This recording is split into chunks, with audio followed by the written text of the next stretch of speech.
Hello, this lesson is for my college biology students to review the diversity of life.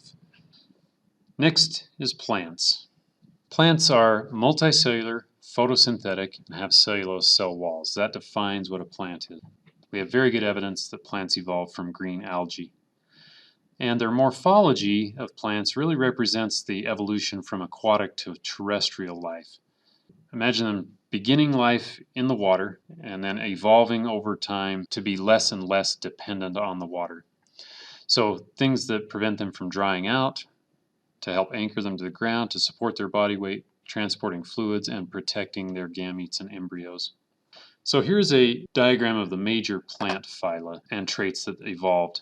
We'll begin at the bottom with the green algae ancestors. All plants are multicellular, so we can say that evolved. They reproduced using spores to begin with and developed a waxy cuticle on the surface of their body or leaves to prevent water loss. One relatively unknown group of plants are called liverworts. Very small, low to the ground, always found in moist environments. Then stomata evolved, allowing carbon dioxide to enter and oxygen and water to escape. And we have moss. The next major advancement was the development of vascular tissue, which is xylem and phloem. The xylem, which carries the water and minerals in the plant's body, and phloem, which carries the sap. Without those, they can't be very tall. So the development of stems with vascular tissue was a huge change for plants. And the sporophyte became dominant. Now, I'm not going to take the time to go into what sporophytes and gametophytes are. Just realize that that is one of the defining features.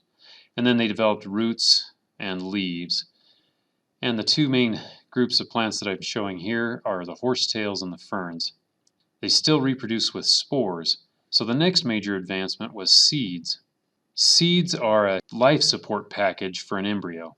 It contains an embryo surrounded with food storage and protective layers to make it able to survive in harsh environments until germination is more favorable. One group of plants is the ginkgo, and that entire phylum is represented by just one species that survived. The rest went extinct. Some of the other plants developed cones. Cycads have a single cone in the center, and the conifers developed multiple cones and needles for leaves. But by far the most successful, widespread group of plants is the flowering plants, or called angiosperms. Gymnosperms literally means naked seeds.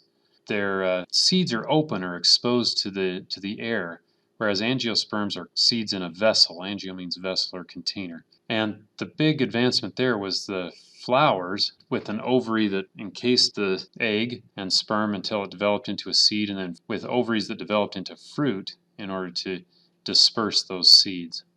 So here's some examples of moss, and these little stalks sticking up with these bulbs at the end are the spore cases. Again, you can see them on this moss here. And this is a liverwort. Ferns, one of the features of ferns when you look at them is these spore cases on the undersides of the leaves.